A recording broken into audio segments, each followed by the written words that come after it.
Greetings! It is me, G minus, and I am here today to profess my love for Sir Cliff Richard.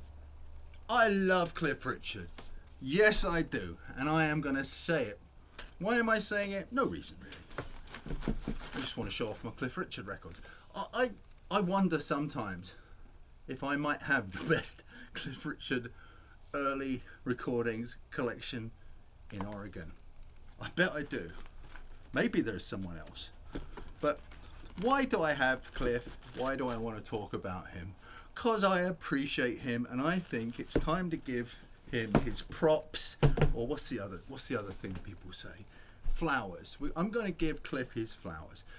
Cliff's biggest sin in the eyes of the rock and roll, the gatekeepers of the rock and roll and rockabilly scene, is he had a somewhat Pat Boone-ish kind of life. He made some great records, better than Pat's in my opinion. Some really good, credible rock and roll records. But the thing with Cliff is, you're never going to read any stories about Cliff throwing TVs out of motel windows after wild adult sex orgies. Pretty much Cliff has always remained a good guy. There's no dirt on him. People have tried when they did the whole Me Too thing with Jimmy Savile and Gary Glitter and all that. They tried to get Cliff, and it was just one of these people who came out. Well, there's nothing on Cliff. He's as pure as the driven snow, and he was knighted by the Queen. So he is Sir Cliff Richard, not a joke. And I've been a fan since. It's funny, I was reflecting on this. I can't remember a time when there wasn't Cliff Richard, because in my entire lifetime growing up in England, he was always on TV, he was always doing something for charity, or they were rerunning one of his versions of the old Elvis movies. They made a bunch of movies of Cliff the same way they did with Elvis, and he was always there. But I can't actually remember what I thought of him before getting into kind of the rock and roll and rockabilly thing, because I distinctly remember the first Cliff Richard record that I bought and went, oh, this is going in my collection, and it was in one of the very first rock and roll boxes I ever bought. I got into rock and roll because before I got into the rockabilly thing, I'd been into rock and roll for about a year because of a magazine I had, which my dad had bought me because there was a picture of Elvis on it, and my dad and I were Elvis fans back when I was a kid. And it happened to have features on Eddie Cochran and Dwayne Eddy and Gene Vincent and early pictures of Cliff, so I think it put it on my radar. And I was at a church sale with my mother. This was 1978, I remember it clearly, early part of 1978. And I've been looking to hear some of these artists other than Elvis that I'd seen in this book, and someone was selling one of those little 45 cases. I was going to illustrate the kind, this kind, but not as cool as this. I don't have one, but I think every single record collector or anyone who lived through the 70s or 80s will know instantly what I mean. It was one of those Naugahyde ones, those black kind of leathery Naugahyde. And I bought the whole box. The singles were supposed to be 10 pence each, and I think he let me have the whole box for like £4. I think he wanted like 5, and I started counting my change, and he went, oh, it's all right, son. And it was full of things like Dwayne Eddy, my first Eddie Cochran record, which was Come On Everybody, first Gene Vincent record I heard, which was Say Mama, and in there was the first Cliff Richard record that I took out and seriously played, and that was an actually really good one to land on. It wasn't Move It, which is what you would probably expect me to find, or one of the others. It was kind of, I'm just looking for it, it was kind of lucky. It was this one. It was High Class Baby, Back to With My Feet Hit the Ground. Both really excellent rockers. Both originals to him, written for him. His backing band, of course, was the Drifters. I kind of am doing a scattered thing here. I mean, anybody who is watching this, who is interested in this kind of music, is probably somewhat familiar with Cliff. I'm taking a step back now, I know. But I guess your perspective on it hugely depends on where you're from. I grew up in England, obviously, I'm English. So he was an he was always there. Like if you're, if you're an Australian, you know who Johnny O'Keefe is. It's kind of that way. But in America, I should say to any people here watching this, he never had a hit here until he had a number one with Devil Woman, and that was in the 70s. Just a devil woman, there's evil on a man. That was when he broke America. But they did try. So let's kind of talk about that while showing some stuff off, which is what I wanted to do. Cliff did get records issued in the USA. They put them out on ABC Paramount. They put out, got Dynamite there, backed with Traveling Light. Living Doll, backed with Apron Strings. We got D in Love. Chopping and Changing, probably his best rocker, and also one that never came out on a 45 in the UK. This is one you absolutely need if you're a bit of a Cliff fan and you think you have most things. If you don't have that, try and get one. Mumblin' Mosey came out, and they even put out We Said Yeah on Big Top, same label as Johnny and the Hurricanes and labels like that. And Cliff's biggest hit in the UK and his big breakthrough record was Move It, which is one every European would probably know. Cliff was also very popular, as you'll see from some of the records that I will show, in different parts of Europe. He was popular enough in Germany and Italy that he re-recorded his hits at the time in those languages, so it shows what a following he had. He must have also been huge in Greece, because I see lots of Greek pressings, Japanese pressings. So he was bigger in Europe and even places like Japan than he ever was in the US. But the real breakout one was Move It. It's a perfect rock and roll record. At this point it was still Cliff Richard and the Drifters, who changed the name to the Shadows because of obviously the Drifters on Atlantic. And this did actually get a release in the USA as well. Came out on Capitol. It did not hit. It was pretty much a flop. But it had High Class Baby on the flip. So that's a really fun, great Cliff thing to own if you like his rockers. So he just couldn't seem to break in the US. They issued albums here and several singles, but really nothing happened until Devil Woman. So I'm just going to go through a few things, show you some British pressings, and tell you some of the things to look out for. This is an absolute winner. Gee Whiz It's You, but the other side is I Cannot Find a True Love.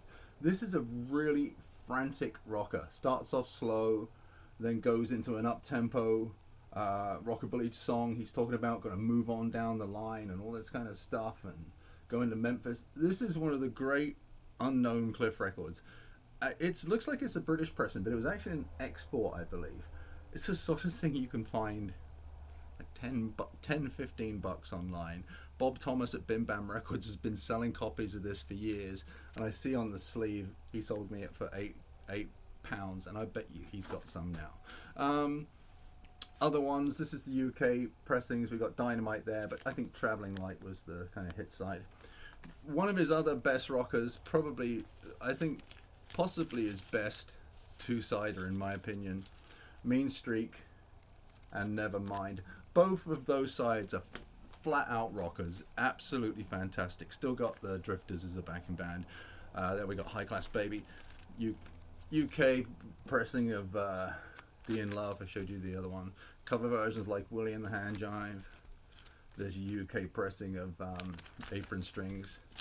Please Don't Tease. I'm going to skip through these. Mumblin' Mosey. Another one of his absolute best rockers, Livin' Lovin' Doll. That's an essential one of one of his early rockers. Cover version of Bobby Freeman's Do You Wanna Dance? We Say Yeah, which was a big hit. By this time they were the Shadows, and you got the Young Ones on the flip side, which was one of his schmaltzy kind of movies. 9 Times Out of 10, which is a cover version of the I was going to say Curtis Lee. Was it Curtis Lee? I can't remember. I've got it. Part of me wonders if I'm right or wrong about that. Voice in the Wilderness, that's from one of his movies. Espresso Bongo, that was his first rockin' dancing shoes. That was his first kind of the equivalent of his 50s rock and roll movie. I'll show you a picture of that. Got a few foreign pressings here, which are just nice. Well, foreign to me, nice to look at. I would tell you where these are from, but I'm not sure. I think this is German. I should keep these in better order. The fun about collecting Cliff, in my opinion, is the fact that there's so much. And none of these have ever been very expensive. Some of these I've bought on eBay from stores in various parts of Europe. And some of these have been $3 or $4 each, you know, and I bought a stack of them and combined them, and I'll get a big pack of stuff like this. I think some of these are Dutch, I think, at this point. Labels look like this. I was going to show you some of these labels, but there's so many pressings. These I love. They did a bunch of these. That's 9 times out of 10. They came in a picture sleeve that just said color hits. So I guess they did all kinds of things on there. Let's show you some more. Some of these are pretty wild. Live and Love and Doll, that's just plain yellow. Some of these have great, like, splash effects and all that. There's Dynamite. If you've never seen these before and you're a Cliff fan in the UK, you're probably thinking, wow, those things are a fortune. But like I say, I think, well, these were $3 or $4. Oh yeah, check this one out. You cannot find a true love with all the kind of bits of black wax and yellow. Which I prefer that. I love that kind of thing. Got a few later ones there. I've had a few people kind of say, look, I'll sell you this box of Cliff records. And I tend to sometimes keep ones maybe I don't need. I don't tend to keep ones that I don't like. This is a real great one. Apron Strings. Dutch or Danish, maybe? I think it was me. Why don't I just read the label? Because I can't understand it. Ad det in spite Wirket. I think it looks German. No, it's probably not. Norway! Made in Norway. Okay. So also we have some more. This one's pretty fabulous. These are the color wax ones with big picture sleeves as well.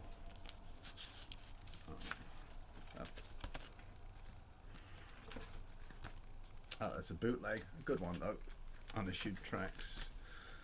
A couple more bootlegs from a man whose name rhymes with Cody Grieve. Bongo Blues from Espresso Bongo, the movie. We've got some Japanese ones. My friend Terry Tala sent me these, which I was very appreciative of. I know, this is too much Cliff, isn't it, for a lot of you? Some people are like, when's he going to say he's joking? No, I love having my Cliff stuff, and we're going to continue through this. If you've got this far, you're probably a freak as well. So here we go with my favourite part, the EPs, the extended plays. The classic 6-track live EPs. I think these were live, weren't they? I get confused sometimes. Yeah. Apron Strings, My Babe, Down the Line, I Got a Feeling, Jet Black, Baby I Don't Care. Solid winner. Volume 2, which I just got, I was missing this one. Donna, Move It, Ready Teddy, Too Much, Don't Bug Me Baby, Yes, the Milton Allen one, and Drifting, which is an instrumental by the Drifters. These, look, Cliff Sings 1 and 2, actually those tickets, I bought an original tour program of his from the UK. Had it about 5 or 6 years, opened it one day and they fell out, so I put them there. But there's a couple of original tickets there. Cliff Richard and the Shadows plus supportive artists. Saturday, April the 11th at 6:30 p.m. at the Guildhall in Portsmouth, where I grew up.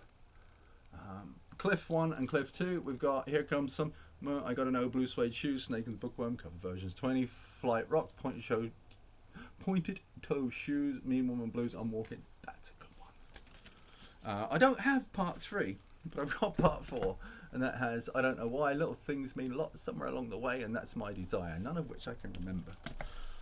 Serious Charge was the first Cliff movie. I was forgetting there was 2. He played a delinquent in it. Kind of great. then Espresso Bongo. Someone's going to tell me I got those the wrong way around. Maybe that was the first. Some of the best clips of him. Look, I'll put a link to Love from that movie. It's really good. The clip, and a few hits things. These are just things I only pick these up if they're cheap.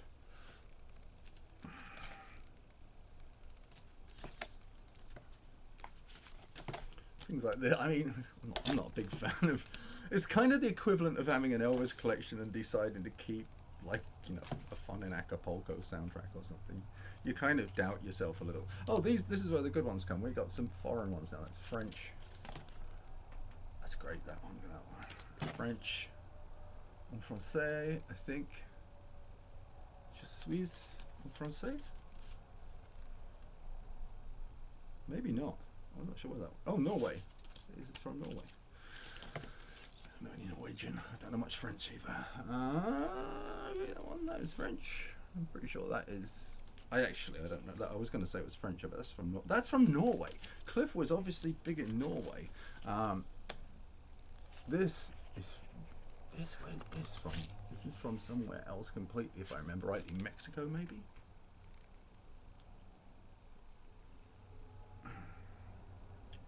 Is this interesting to you? And today I've noticed that, I don't know, I think this is possibly Mexican. Valencia, oh, it's Spanish. Did I say it right? That's the orange, isn't it? I enjoy marmalade. There is the French version, the Pâté Marconi version of keep wanting to say Espresso Bongo. Serious Charge, which was called Teddy Boys.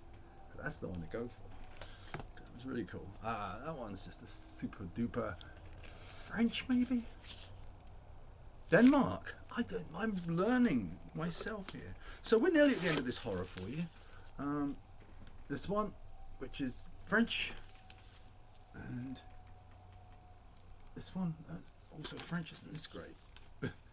This one is from Barcelona, blah, blah, blah, blah, blah. This is from France, I think. Oh, Denmark. What is with this? France. This is the world's most boring video. Oh, this is an actual bootleg. I don't care. And this is the Sponsorship Shadows Records. So there you are. There is my ridiculous Cliff collection, and I am proud of it because, like I say, I love him. He's great. Oh, what's this? Is this stuff I didn't show? Oh, there was more shadows. I traded all my shadows. I got all of them in one hit from Boz Bora, who I wanted to look for because he lives in a shoe now. He lives in a shoe with an old lady. No, because he moved to, where was it? Portugal. I said, look out for some Portuguese Cliff stuff for me, and instead he sold me a whole set of Shadows EPs he didn't want. Thanks, Bob. This has been G- with kind of a pointless appreciation of Cliff, but I am going to say it. Cliff is still with us. He is still performing. He looks great. He's 80-something, and he's fabulous. So I'm giving Cliff his flowers while he's here. Thank you, Sir Cliff Richard. This has been not knighted, not any, but you can buy a lordship now online. It's kind of cheap. It's kind of one of those things, dude, like where people buy them, where people become ordained. So I could be Lord Minus. I'll think on.